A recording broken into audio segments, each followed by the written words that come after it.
Para sahabat Hope Channel Indonesia, kita bertemu lagi pada acara Kamu Bisa, Karya Mulia Bisnis Luar Biasa. Anda malam ini bersama Guntur Siboro, saya akan menjadi host acara ini pada malam ini.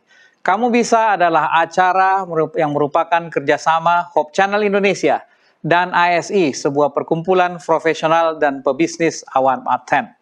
Topik kita pada malam ini sangat menarik, sejahtera dengan manfaat ganda berternak sapi.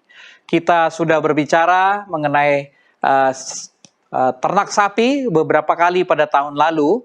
Pada bulan April tahun lalu kita berbicara tentang sapi potong. Kemudian pada bulan Mei tahun lalu kita berbicara tentang penggemukan sapi. Dua hal ini, dua topik yang sudah kita bicarakan mengenai sapi dalam skala industri. Pada malam ini kita berbicara mengenai sejahtera dengan manfaat ganda beternak sapi yang mungkin bukan merupakan skala industri, tetapi skala rumahan atau skala kecil. Narasumber praktisi kita pada malam ini adalah Bapak Alfian Hutri Proklalangi atau dipanggil Pak Fian.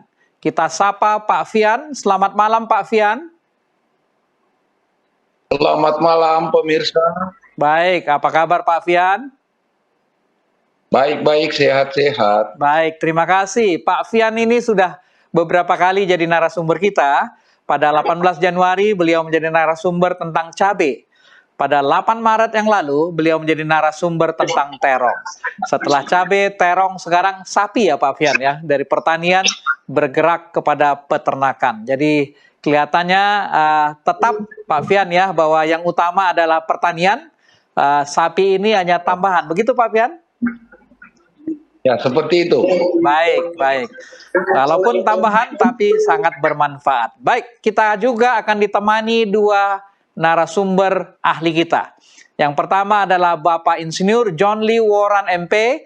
Beliau adalah pakar peternakan dan kewirausahaan dari Universitas Papua di Manokwari. Selamat malam Pak John Lee. Selamat malam Pak Guntur, selamat malam Prof. Aritonang, selamat malam Pak Fian, selamat malam pemirsa, salam sehat buat kita semua malam ini. Cerah di Manokwari Pak John Lee? Udara cerah di Manokwari? Ya, cerah di Manokwari sekarang cerah. Aman, baik, terima kasih. Narasumber ahli kita yang kedua adalah Profesor Dr. Insinyur Salam Aritonang MS. Beliau adalah guru besar peternakan dari Universitas Andalas. Beliau adalah pakar peternakan. Selamat malam Prof. Salam. Selamat malam Pak Guntur, selamat malam Pak John Lee, juga Pak Fian dan seluruh pemirsa yang ada di rumah. Baik, sehat Prof. Salam? Puji Tuhan, sehat-sehat. Ya. Baik, terima kasih. Baik, sebelum kita akan berbincang-bincang dengan narasumber ahli kita dan narasumber praktisi kita lihat dulu video aktivitas dari Pak Fian di Minahasa di Sulawesi Utara.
Bapak tinggal di Kabupaten mana di Sulawesi Utara?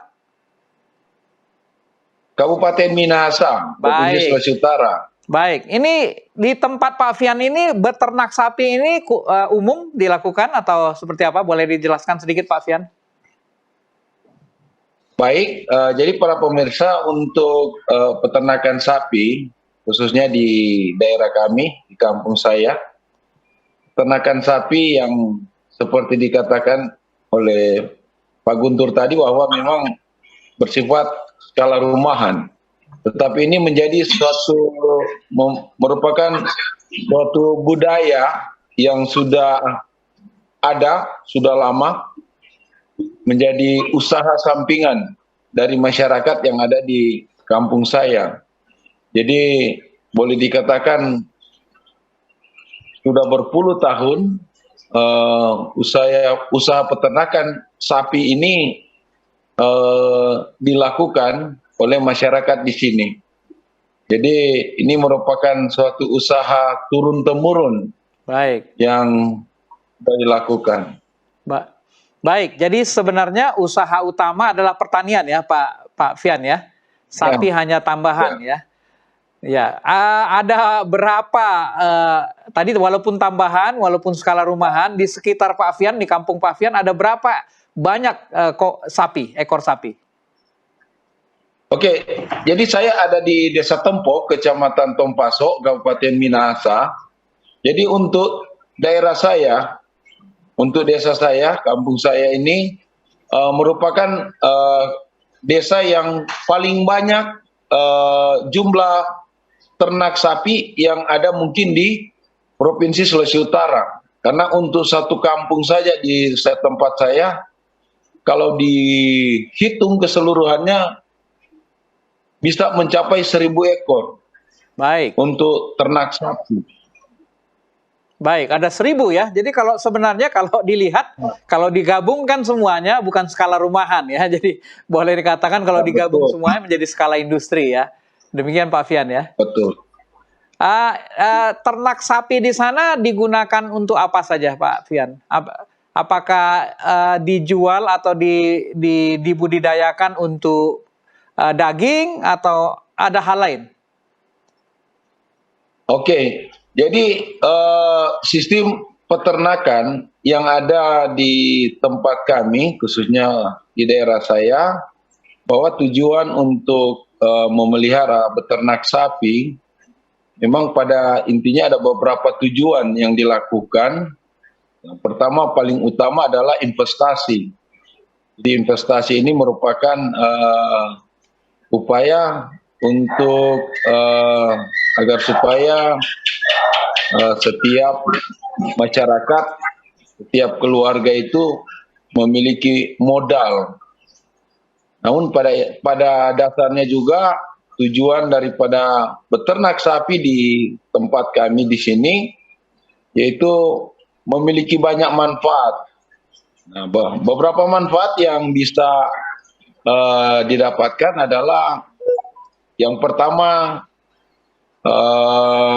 kita bisa mendapatkan hasil dari penjualan setelah ternak sapi itu sudah bisa dijual.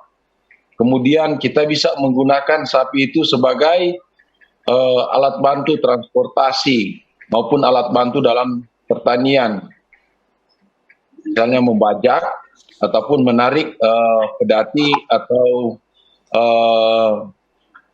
kendaraan transportasi yang kami gunakan menggunakan tenaga dari sapi. Kemudian juga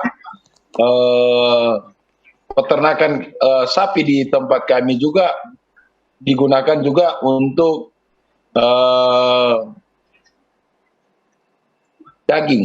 Jadi banyak sekali momen-momen yang ada, contoh untuk hari-hari raya kurban, juga seringkali menjadi kesempatan bagi kami, masyarakat peternak di kampung kami di sini untuk mendapatkan hasil. Karena diperlukan, digunakan untuk hari-hari raya kurban dan sebagainya. Kemudian juga ada konsumsi lokal, karena kita tahu saat ini bahwa daging sapi itu menjadi kebutuhan, bisa dibilang kebutuhan pokok. Karena kalau kita lihat banyak sekali usaha-usaha, apalagi rumah makan, kedai-kedai bakso atau apa, selalu tetap menggunakan bahan daging sapi. Kemudian juga untuk manfaat yang kita bisa gunakan adalah dari kotoran sapi itu kita gunakan sebagai, kita olah nanti sebagai pupuk kandang yang kita gunakan juga nanti untuk pertanian. Jadi banyak manfaat yang didapatkan. Walaupun usaha peternakan sapi di tempat kami merupakan usaha sampingan, investasi yang merupakan investasi jangka menengah.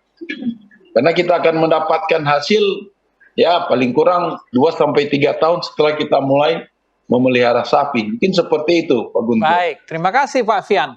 Dari jawaban Pak Fian ini sudah menjawab judul dari acara kita pada malam ini. Sejahtera dengan manfaat ganda beternak sapi ya. Jadi tadi Pak Fian menyampaikan investasi, daging ya, penyediaan daging, penyumbang tenaga kerja, ya mengolah lahan, mengangkut hasil pertanian ya, kemudian penyumbang feses dan urin untuk pupuk organik, bahkan bisa membantu membersihkan lahan dan kebun. Ini luar biasa, walaupun skalanya rumahan atau sampingan, tapi manfaatnya ganda atau banyak sekali. Mungkin saya ingin komentar dari narasumber ahli kita ya, Pak John Lee dan Prof. Salam. Mungkin Pak John Lee dulu. Ini memang dari aspek kewirausahaan ini luar biasa ya, walaupun hanya skala rumahan. Silakan Pak John Lee. Ya betul. Jadi walaupun skala rumahan, tapi usaha ternak sapi yang digeluti Pak Fian ini dari waktu ke waktu secara turun-temurun mereka tetap memanfaatkan ternak sapi itu sebagai cadangan untuk mendapatkan penerimaan atau pendapatan keluarga. Tadi sudah dijelaskan bisa untuk investasi, jadi sapi yang dipelihara dari umur-umur pedet ya atau darah ya, umur-umur setengah tahun itu sudah menjadi investasi awal ketika mereka nanti akan memeliharanya sampai pada umur-umur 2 tahun, 2,5 tahun, bahkan 3 tahun, itu sudah siap untuk dikawinkan, kemudian nanti akan berkembang biak. Itu yang manfaat utama dari beternak sapi ini. Di samping itu, ternak sapi ini juga kan pada akhirnya akan diafkir. Jadi kalau pejantan yang sudah lama, umur 8 tahun ke atas, itu sudah harus diafkir kemudian dijual untuk mendapatkan daging. Tapi ada juga anak jantan yang mereka gemukkan ini untuk dijual sebagai sumber daging yang nanti akan dijual untuk kebutuhan hotel, restoran, kemudian rumah makan, dan konsumen pada umumnya. Hal yang sama juga terjadi pada sapi betina afkir yang sudah 5-6 kali beranak, sudah tidak mungkin akan dipertahankan, kemudian dijual lagi.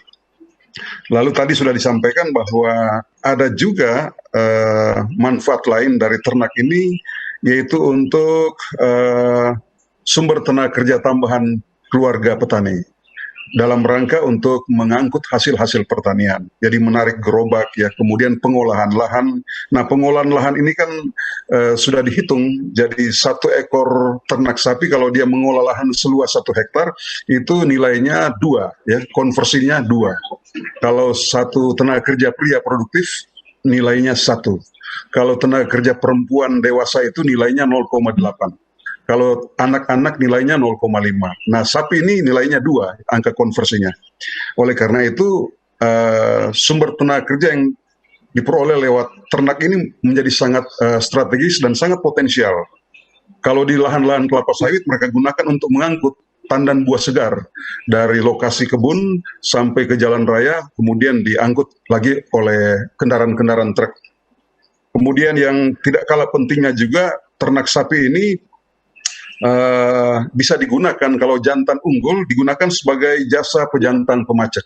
Ya, jadi peternak lain datangkan betina-betina yang sudah siap untuk dikawinkan, kemudian meminta supaya pemilik pejantan itu bisa mengawini, dan ini akan dibayar. Jadi ada sumber pemasukan.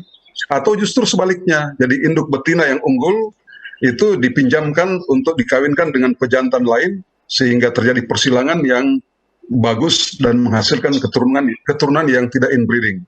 Dan ini membuat bibit sapi itu akan tetap dipertahankan kemurnian jenisnya. Kalau saya lihat dari gambar tadi ya, video yang ditayangkan, ini adalah peranakan ongol ya, jadi sapi PO ya, yang memang sangat cocok untuk menjadi sumber tenaga kerja untuk mengolah lahan ya. Jadi kalau PO ini dia cocok untuk lahan-lahan kering. Kalau sapi Bali dia cocok untuk lahan-lahan yang basah atau lahan sawah. Jadi saya pikir semua yang sudah dijelaskan oleh Pak Fian tadi sudah mewakili tema atau topik kita pada malam hari ini. Jadi manfaat ganda dari beternak sapi walaupun skala rumahan, tetapi sungguh luar biasa manfaatnya. Baik jangka pendek, jangka menengah, bahkan jangka panjang. Demikian, Baik, Pak Guntur. terima kasih Pak John Lee. Mungkin Prof. Salam mau menambahkan terkait dengan dari sisi industri peternakan. Oke, terima kasih Pak Guntur. Kita sudah melihat ya bagaimana multifungsinya seekor ternak sapi. Walaupun pada skala kecil ya, pada peternak tradisional ya, kita masih bisa mengistilahkan ini peternak rakyat ya, peternak tradisional dengan skala kepemilikan hanya 2-7 ya. Sebetulnya punya aset untuk pemenuhan daging nasional kalau diberdayakan betul. Kita lihat saja dari satu kecamatan yang di daerah Pavian saja kalau ditotalkan ada 1.000. Itu baru di Minahasa, baru kampung kecamatan Tompaso, belum yang lainnya. Nah ini yang kadang luput dari pengamatan pemerintah, baik pemerintah daerah maupun pemerintah pusat, sehingga peternak-peternak ini terabaikan ya. Padahal inilah bibit-bibit yang bisa memenuhi kebutuhan ternak nasional kalau diberdayakan lebih banyak lagi. Setidaknya saya pernah di pemerintahan pemerintahan kedua 10 harinya Pak SBY diundang untuk sumbang saran dengan Direktorat Jenderal Peternakan. Saya kemukakan ini ya, karena saya waktu itu sedang punya program dengan Bappenas ya.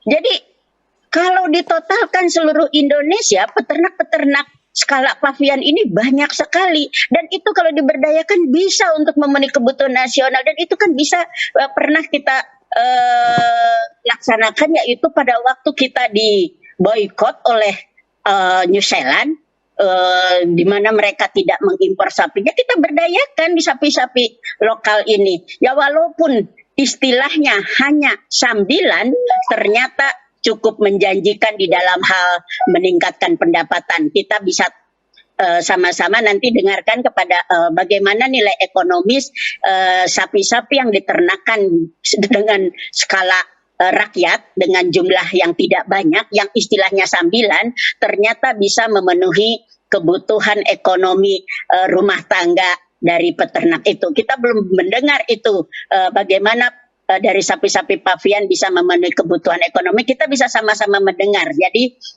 sekali lagi saya katakan bahwa kita tidak bisa abaikan peternak-peternak tipe Pavian itu, walaupun jumlahnya sedikit, tipenya adalah sambilan, tapi cukup menjanjikan. Terima kasih Pak Guntur. Baik, terima kasih Prof. Salam. Jadi dari dua narasumber ahli kita, ada tambahan tadi Pak John Lee mengatakan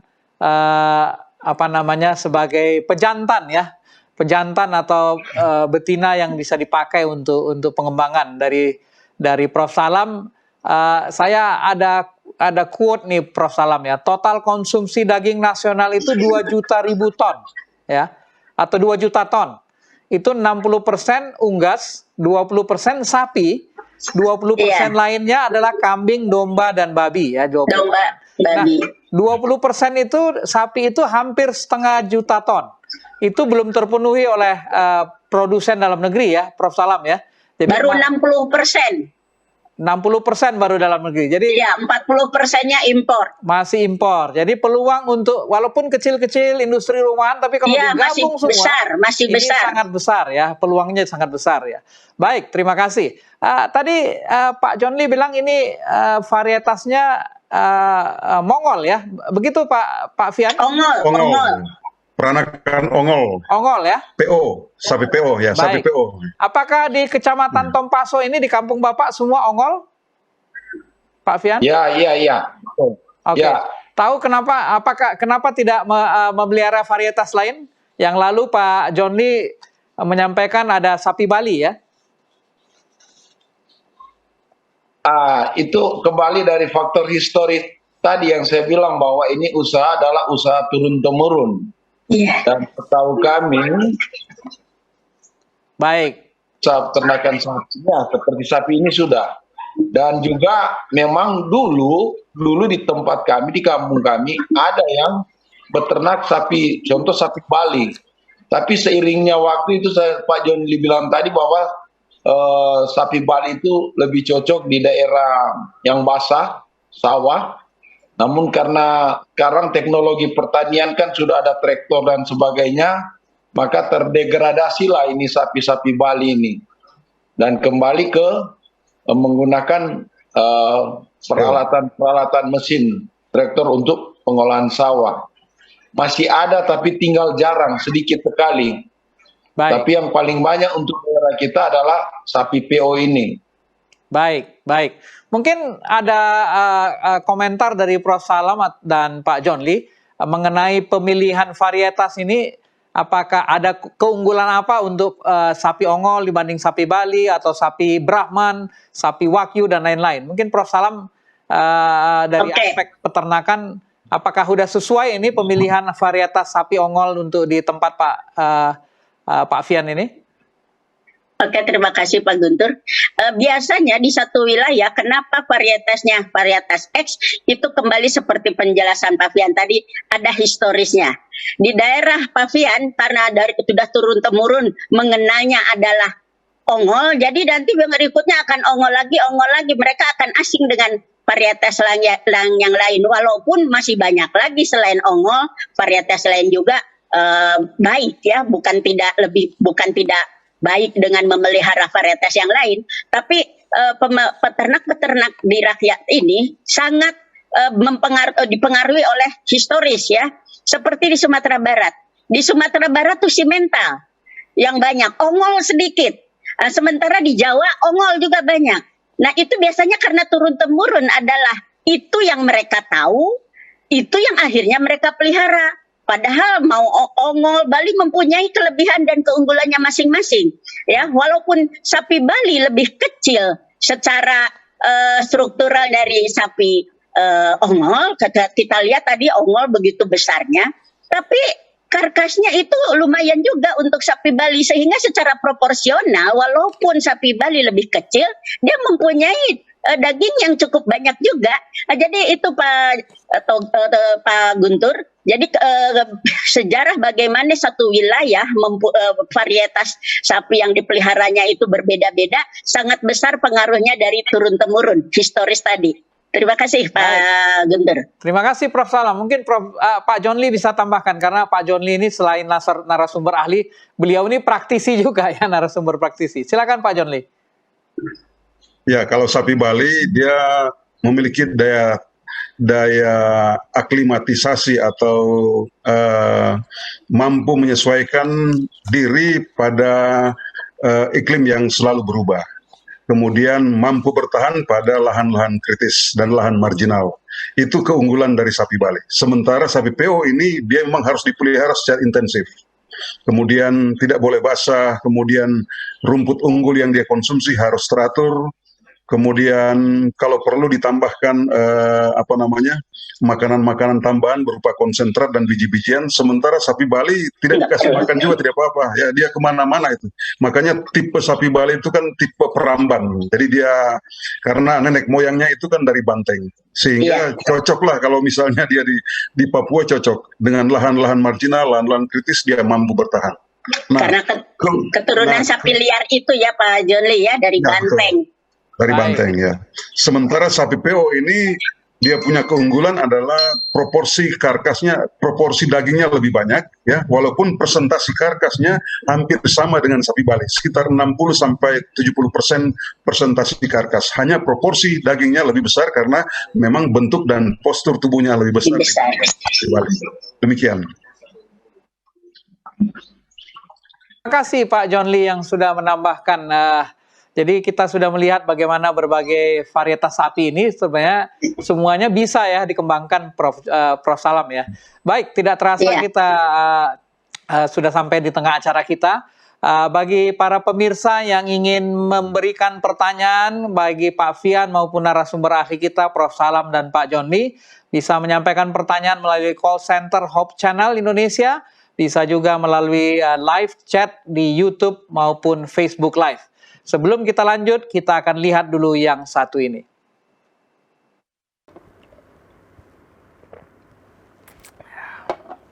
Tahukah Anda apa sesungguhnya yang terkandung di dalam susu sapi?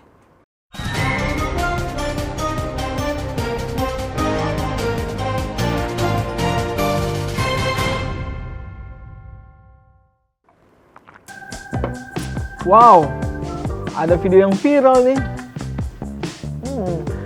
Kalian sudah pasti tahu kan apa yang viral itu? Video yang viral yang menampilkan sejumlah orang tengah merebut susu merek tertentu di sebuah pusat perbelanjaan, di mana ramai di sosial media. Hal itu tidak terlepas dari anggapan bahwa susu tersebut berkhasiat untuk menjaga akan imunitas tubuh agar terhindar dari virus corona COVID-19. Apa sebenarnya kandungan nutrisi yang ada di susu tersebut? Untuk daftar kandungan gizi bisa dilihat dalam kemasan kalengnya. Nah, di sana tertulis ada kandungan dari protein, karbohidrat, kalium, garam, dan bahkan kolesterol. Kandungan yang terbesar yang ada di susu sapi itu adalah lemak, bisa mencapai sampai 50%. Kemudian ada protein di dalamnya yang kedua, persentase terbanyak kedua, dan kemudian yang terbanyak ketiga adalah karbohidrat, dan kemudian ada beberapa jenis vitamin dan mineral yang terkandung di dalam susu sapi. Jadi, apa benar susu dari sapi tersebut berkhasiat untuk menjaga akan imunitas tubuh agar terhindar dari virus corona COVID-19? Jadi tidak semua susu sapi itu bermanfaat bagi tubuh dalam kondisi mencegah COVID atau mengobati, memberikan terapi nutrisi terhadap pasien COVID. Harus dihitung secara komprehensif. Jadi sampai saat ini belum ada penelitian yang menunjukkan bahwa efektivitas susu sapi untuk mencegah terjadinya COVID itu signifikan. Nah, sudah jelaskan apa yang dikatakan oleh dokter. Ternyata tidaklah signifikan untuk susu sapi membuat kita terhindar dari virus corona. Tapi jauh daripada itu, apakah kita harus mengkonsumsi susu sapi supaya sehat dan mendapatkan nutrisi? Apakah susu dari tumbuhan seperti susu kedelai, susu almond, susu gandum, atau susu yang dari lainnya bisa menggantikan akan susu sapi?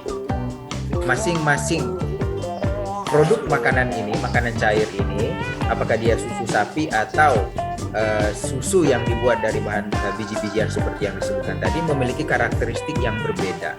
Jadi kalau disampaikan bahwa dia bisa mensubstitusi yang lain, tidak 100% itu benar. Karena dari tumbuhan itu memiliki kandungan nutrisi yang berbeda. Tapi sekali lagi saya sampaikan bahwa ketika kita berbicara tentang kebutuhan nutrisi seseorang itu harus dibahas secara komprehensif. Jadi makanan yang terbaik untuk mencegah terjadinya COVID-19 adalah makanan yang berbasis tumbuh-tumbuhan yang utuh. Komponen dari makanan yang berbasis tumbuh-tumbuhan yang utuh ini adalah satu, kelompok sayuran. Kelompok sayuran yang bervariasi, jadi jangan tergantung pada sayuran tertentu. Yang kedua adalah kelompok buah, dan kelompok buah juga bervariasi. Kelompok yang ketiga adalah kelompok biji-bijian dan kacang-kacangan. Harus bervariasi juga. Apabila kita dapat mengkombinasikan makanan ini setiap hari dengan baik dan memastikan bahwa tiga-tiganya ada di dalam diet kita setiap hari, maka bisa dipastikan unsur nutrisi untuk meningkatkan sistem imun, mencegah terjadinya COVID ini akan cukup di dalam tubuh kita. Sehingga kita tidak perlu khawatir. Nah, sudah tahu kan Anda? Sekarang pilihan ada di tangan Anda. Mau mengkonsumsi makanan dan juga minuman apa untuk meningkatkan akan kesehatan dan imunitas Anda. Jadi, jangan lupa perkuat imun dan juga iman ya. Sampai jumpa di Tahukah Anda selanjutnya.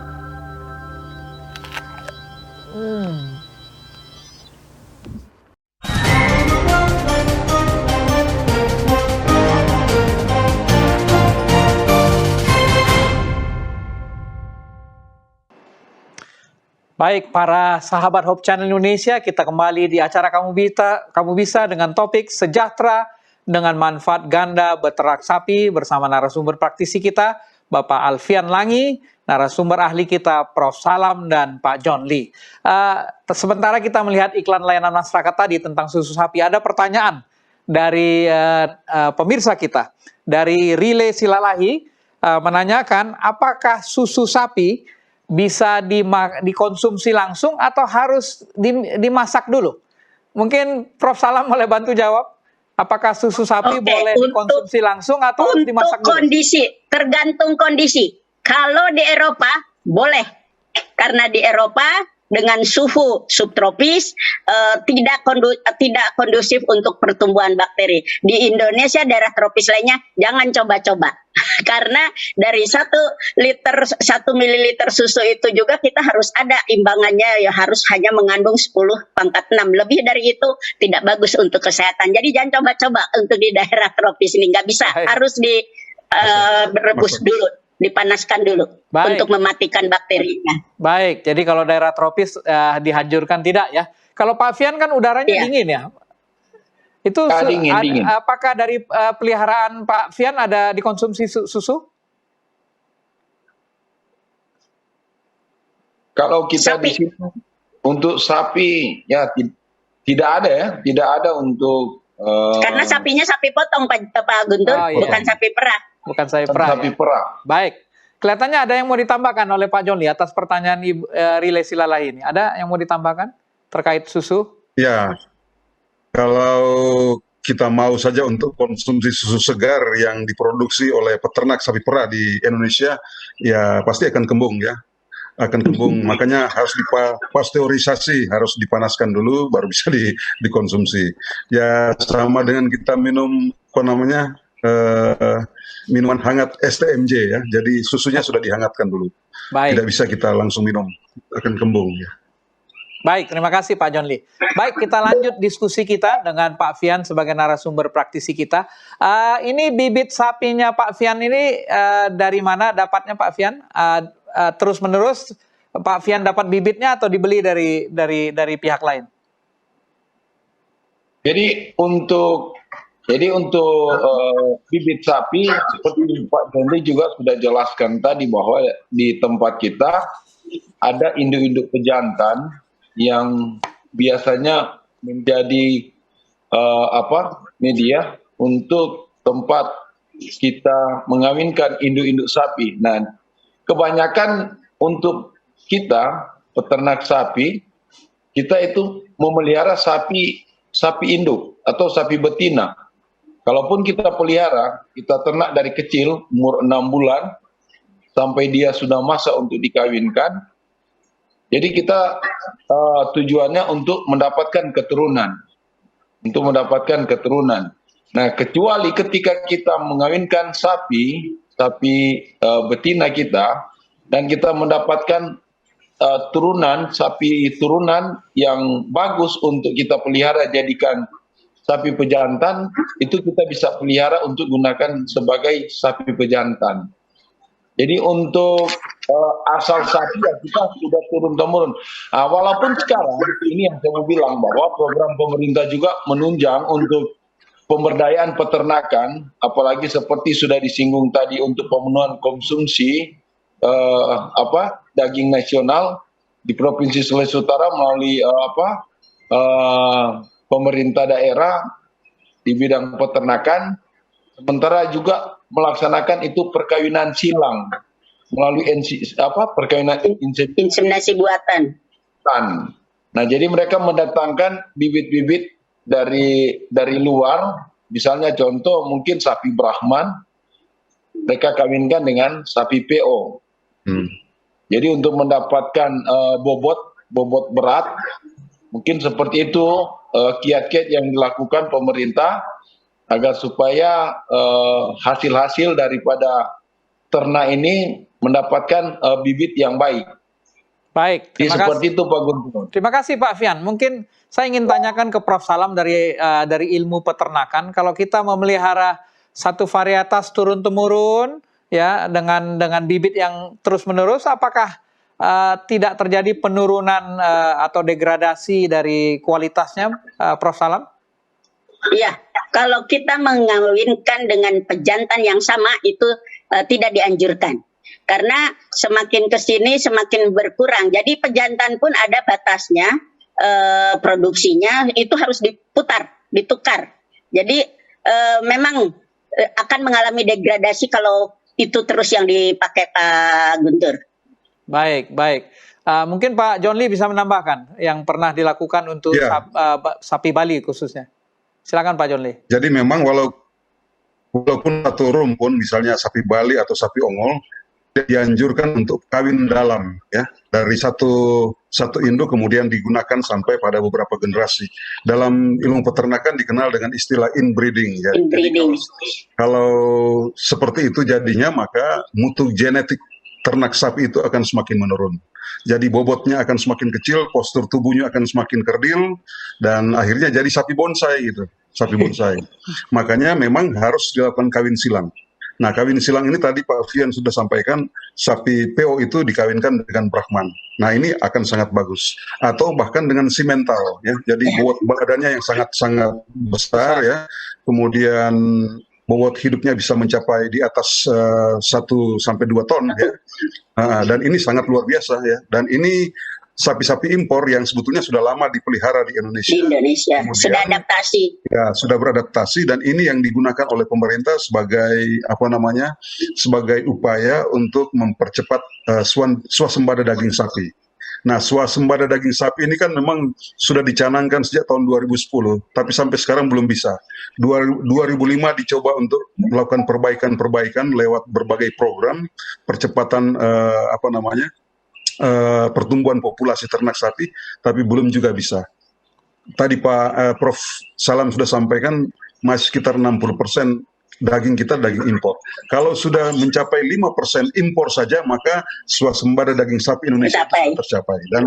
Dan kayaknya itu masih mimpi-mimpi. 10 malah Pak John Lee, 10% aja udah boleh dikatakan tercapai. Makanya benar yang disampaikan oleh Prof. Salam tadi, memang kita harus push, ya, harus dorong peternak-peternak lokal dengan skala-skala rumahan supaya lebih banyak jumlah mereka, dan populasi sapi akan menjadi lebih banyak. Baik, demikian. Mungkin dengan acara ini ya Pak John Lee, ya, banyak yang akan terinspirasi seperti Pak Fian ini, walaupun utamanya adalah pertanian, tapi bisa ditambahkan dengan usaha sampingan sapi sehingga juga mendorong industri peternakan sapi di Indonesia. Nah, kita bicara pangan. Pak Guntur, silakan. Pak Guntur, saya ingin tambahkan lagi. Jadi sebetulnya kalau kita hitung dari rupiah yang diterima oleh petani yang memelihara sapi, tapi di saat yang bersamaan dia juga usaha pertanian, dari segi penerimaan masih sapi jauh lebih besar dibandingkan dengan dia menjual produk-produk pertanian. Makanya walaupun dia dalam bentuk tabungan, tapi itu pasti, ya, itu pasti. Dan dari hasil menjual sapi, dia bisa membangun rumah, membeli kendaraan roda 2, roda 4, dan petani di kampung akan sejahtera. Baik, jadi nilai ekonomisnya walaupun sampingan, tidak sampingan benar ya Pak John Lee, ya. bisa menjadi betul. bagian yang sangat mendukung. Baik, kita bicara tentang pakan dulu ya. Pak Fian, pakan apa yang diberikan?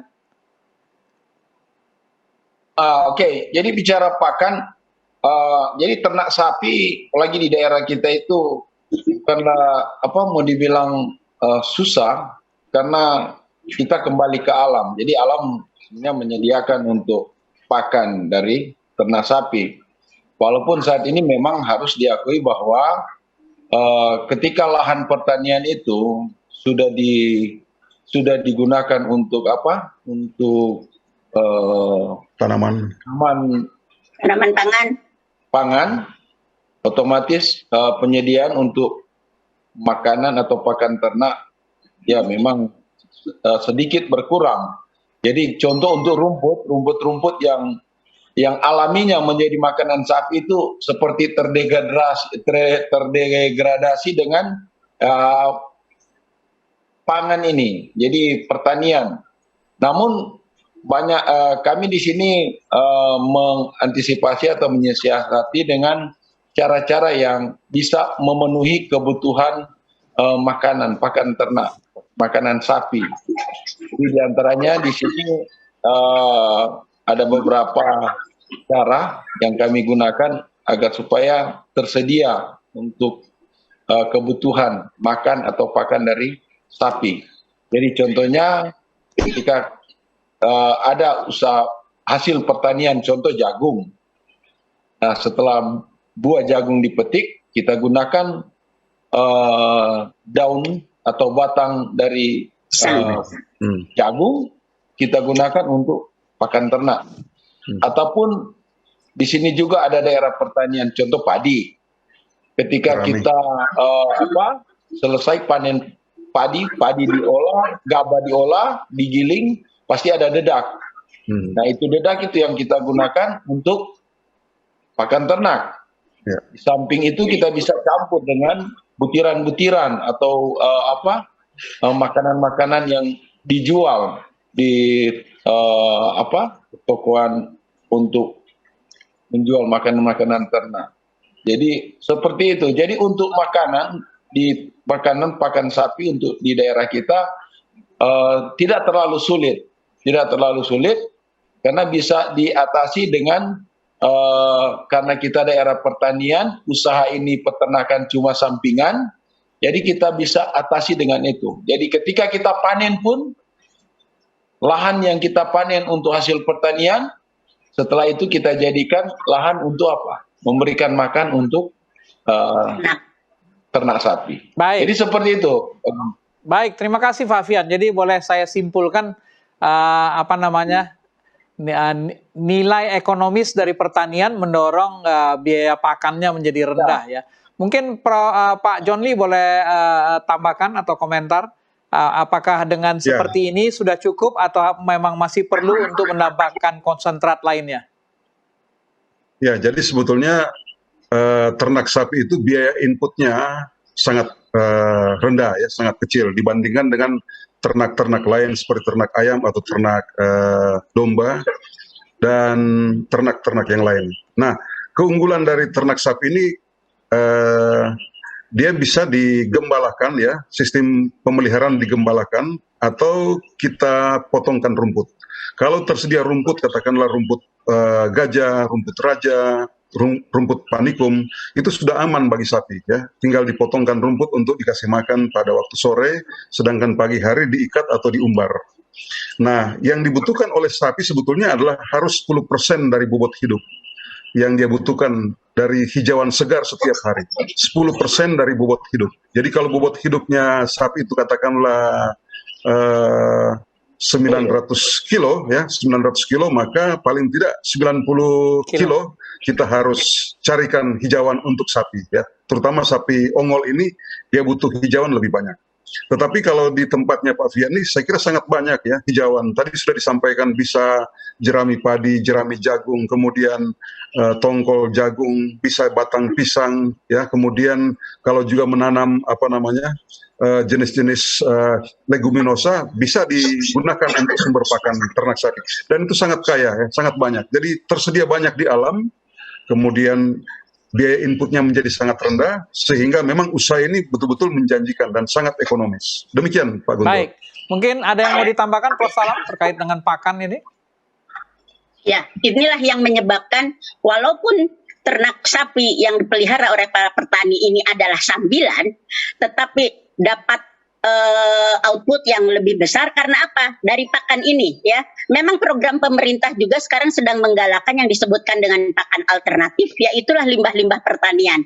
Ya, di mana limbah-limbah pertanian kita tidak mengharuskan limbah ini, enggak.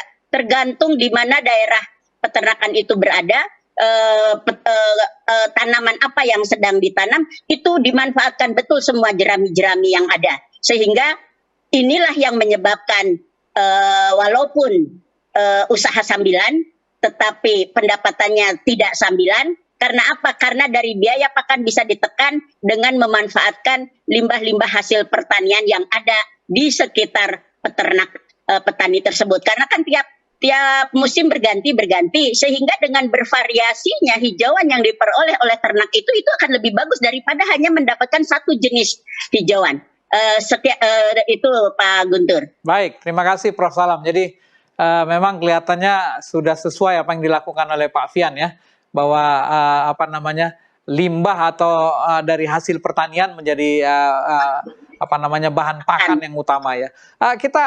Saya ingin tanyakan lebih lanjut tentang tata laksana pemeliharaan Pak Fian. Ini sistem pemeliharaannya seperti apa? Digembalakan atau di kandang atau seperti apa? Tadi kalau saya lihat dibawa ya, digembalakan ya. Silakan Pak Fian. Oke, jadi di tempat kita untuk sistem pemeliharaan seperti juga sudah disinggung tadi oleh Pak John Lee bahwa kita ada untuk pagi hari itu kita gembalakan, kita bawa ke kebun, kemudian untuk sore hari menjelang malam kita kembalikan, kita bawa pulang ke rumah, kita kandangkan. Nah, selama proses ini, jadi ada tahap-tahap yang kita lakukan. Contoh kalau pagi, setelah kita bawa ke gembalakan, kita umbar, kita bawa ke kebun. Jadi kita beri makan, di mana dia mau diumbar, mau dilepas. Kemudian pas sapi pasti butuh air. Untuk proses supaya sapi cepat untuk bobot badannya bertambah lebih besar ataupun lebih gemuk, kita harus memperhatikan ini air minum. Jadi untuk tengah hari itu kita kasih beri air minum, ataupun sampai menjelang sore lah. Kalaupun waktu untuk tengah hari tidak ada, kita kasih untuk sekitar jam 3, jam 4 sore lah, seperti itu. Kemudian kita bawa pulang ke rumah untuk sore hari, mungkin jam 5 sampai setengah 6, jam 6 sore kita bawa ke rumah, kita kandangkan. Nah, baru kita kasih makan dengan pakan yang kita sudah siapkan.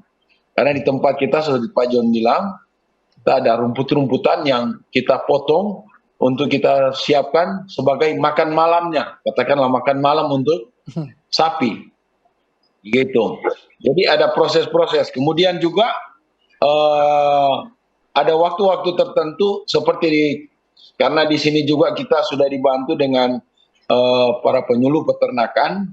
Jadi ada waktu-waktu tertentu periodik, misalnya 3 bulan sekali ada penyuntikan vitamin ataupun penyuntikan obat-obat untuk cacing, karena kan sapi ini juga paling gampang untuk terkena dengan penyakit cacing itu, baik di kulit maupun di pencernaan. Jadi ada periode-periode waktu yang sudah ditetapkan, ditentukan oleh para penyuluh peternakan mengadakan penyuntikan sapi. Ya, paling kurang itu 3 hari sekali, paling lama itu tergantung cuaca. Kalau dia banyak hujan ataupun sapi itu kita mandikan agar supaya dia punya kulit dia punya bulu apa, itu terjaga dia punya apa, kesehatan. Jadi ada hal-hal yang harus kita lakukan agar supaya juga sapi yang kita pelihara, kita ternak ini pertumbuhannya itu terjaga seimbang sesuai dengan harapan ketika kita ingin ternak. Kalaupun kita ingin jual, kita tahu seperti atau seberapa lama kita harus pelihara, kita berikan perlakuan sehingga pada waktunya kita jual mendapatkan hasil yang luar biasa. Baik. Jadi seperti itu, Pak Guntur. Baik, terima kasih Pak Fian. Penjelasannya sangat komprehensif. Mungkin ada masukan dari Prof. Salam terkait dengan pemeliharaan ini?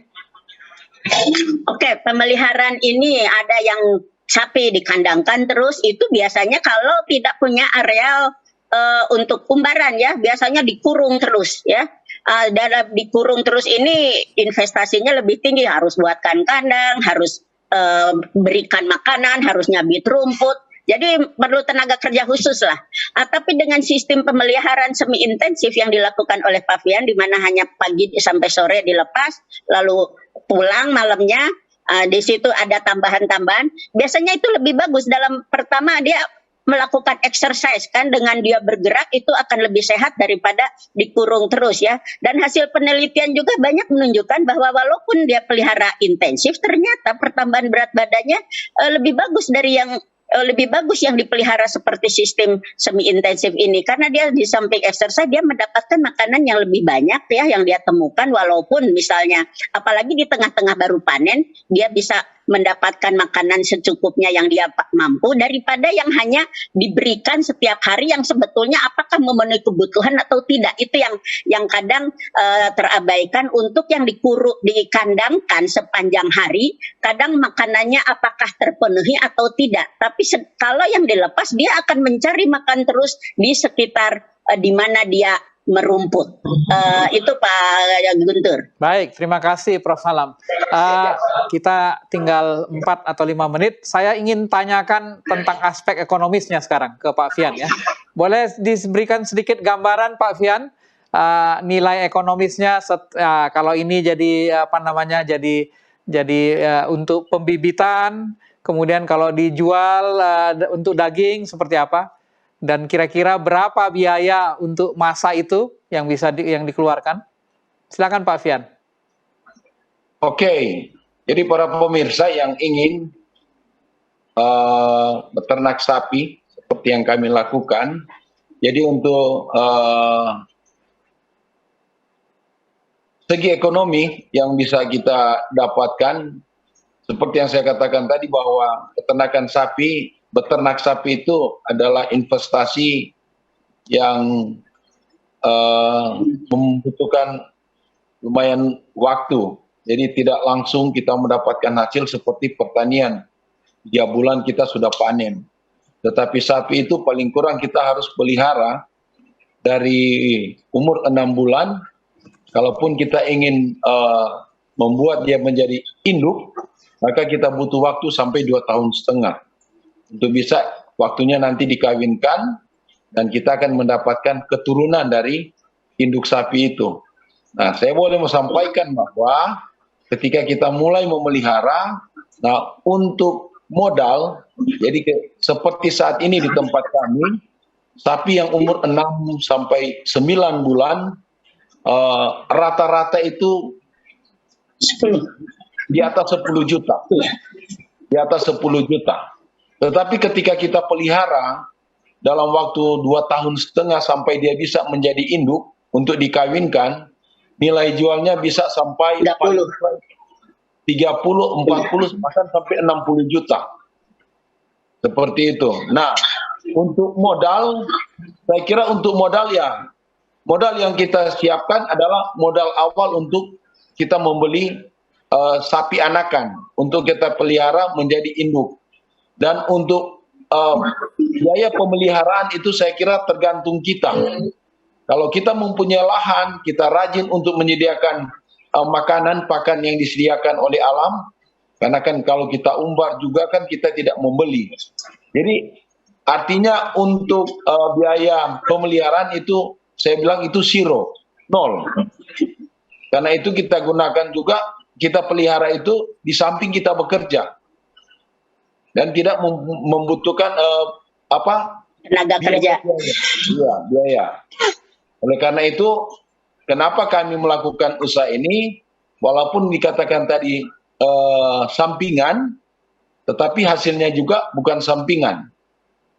Pak John dibilang tadi bahwa kami bisa membeli melalui investasi itu, ketika kami menjual, maka kami bisa memenuhi kebutuhan, baik kebutuhan pokok maupun ya seperti sekarang kebutuhan lux ya. Sekunder, kebutuhan sekunder.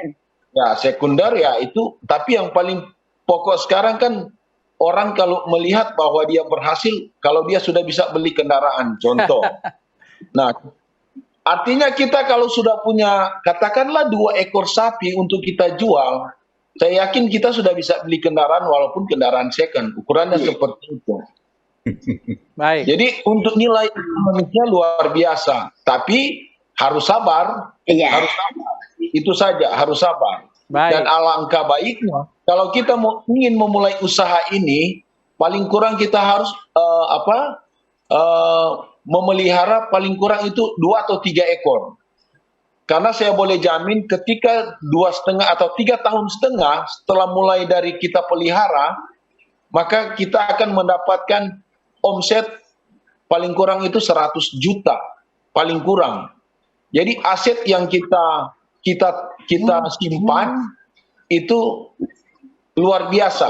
Ketika waktunya nanti kita mau panen, kita mau jual, karena ukuran sekarang daging sapi di tempat saya itu paling murah itu 120 sampai 150 ribu per kilo.